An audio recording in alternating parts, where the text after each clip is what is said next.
Horror कहानियां थी। कौन थी वो? मैं 8 महीने की प्रेग्नेंट थी और अपनी डिलीवरी के लिए अपने मायके गई थी। माँ ने मुझे फोन पर बताया, घर के पीछे की तरफ जो खाली जमीन थी ना, वहां पर एक नया कमरा बनवा लिया है। इतने सालों के बाद जैसे ही अपने घर में कदम रखा, कुछ अलग सा लगा। माँ, ये घर के पीछे की तरफ नया कमरा बनवाने की क्या जरूरत थी? अरे बेटा, घर के पीछे दूर दूर तक खाली जमीन है। तेरे पापा को कई दिनों से लग रहा था कि यहाँ पर एक कमरा बनवा लेंगे तो ताजा हवा मिल जाया करेगी। अब तो ये सब छोड़ और चल जल्दी से दूध पी ले। माँ, मैं थोड़ी देर में पी लूंगी, आप सो जाओ। मैंने दूध का गिलास उठाकर उस खिड़की में रख दिया। पता नहीं कब आंख लग गई। अचानक से खिड़की के पल्लों के खड़कने की तेज आवाज आई। दूध का गिलास धड़ाम से जमीन पर आ गिरा। जमीन पर गिरते ही दूध का रंग लाल हो चुका था। मैंने खिड़की से झांक कर बाहर देखा।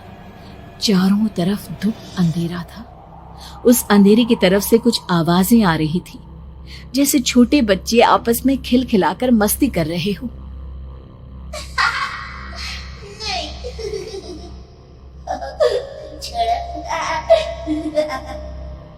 इतनी रात को इतने घनघोर अंधेरे में बच्चों की आवाज कैसे आ रही है? घड़ी में वक्त देखा तो ठीक 12 बजे थे। देखकर मैं सन्न रह गई। बुरी आत्माओं और भूतों की कई कहानियां मैं सुन चुकी थी।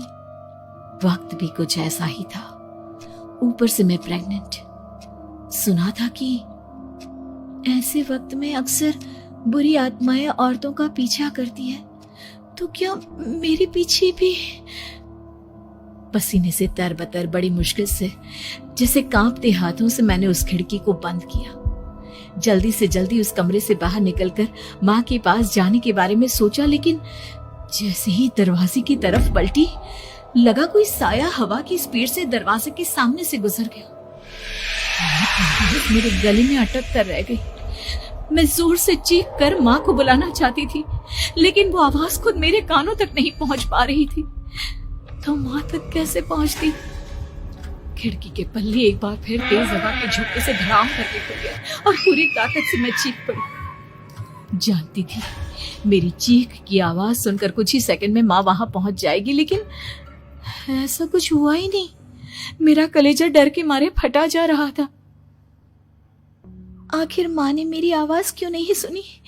इतनी गहरी नींद में तो माँ कभी नहीं सोती। ठीक पीछे खुली हुई वो खिड़की। मुझ में इतनी ताकत नहीं बची थी कि मैं पलटकर उस तरफ देख भी सकूं। हवा का एक सनसनाता हुआ झोंका उसी वक्त मेरे कानों से आकर टकराया। लगा जैसे किसी ने दबी हुई आवाज में धीरे से मुझसे कहा, चली जाओ यहाँ से। मैंने दोनों हाथ अपने कानों पर रख लिए और एक बार फिर ताकत लगाकर जोर से चीखने की कोशिश की। माँ! पापा! मेरी आवाज उस कमरे की दीवारों से टकराकर वापस मुझे ही सुनाई दे रही थी। जितनी ताकत के साथ मैंने चीखने की कोशिश की थी, कुछ ही देर बाद उससे कहीं ज्यादा तेज और दर्दनाक चीख मुझे सुनाई देने लगी। ये आवाज ठीक मेरे पीछे खिड़की से आ रही थी। वो आवाज मेरे कानों में पिघलते हुए लोहे की तरह गिर रही थी। उन आवाजों में हैवानियत थी। वो आवाजें किसी इंसान की नहीं है, इतना मैं समझ चुकी थी। कांप रहे हाथों से मैंने अंधेरे में कुछ ढूंढने की कोशिश की। तभी अचानक मेरा हाथ बेड पर रखी टॉर्च पर पड़ा। किसी तरह ताकत लगाकर टॉर्च का बटन ऑन किया, लेकिन ये क्या? सामने दरवाजे पर 3 छोटी लड़कियां खड़ी हुई थी। उनके हाथ में स्टील के चमचमाते हुए चाकू थे। मैं घबराकर लड़खड़ाई और पीछे की तरफ हटी, लेकिन तब तक वो मेरे पास आ चुकी थी। उनकी गर्दन टेढ़ी थी और उनके हाथों के वो चाकू मेरे पेट को निशाना बनाने को तैयार। मैं जोर से चीखी, नहीं, छोड़ दो मेरे बच्चे को, मत मारो, मत मारो, छोड़ दो मेरे बच्चे को। सोनाली, क्या हुआ बेटा? तू इतनी डरी हुई क्यों है? उठ बेटा, क्या हुआ? हड़बड़ाकर मैंने अपनी आंखें खोली।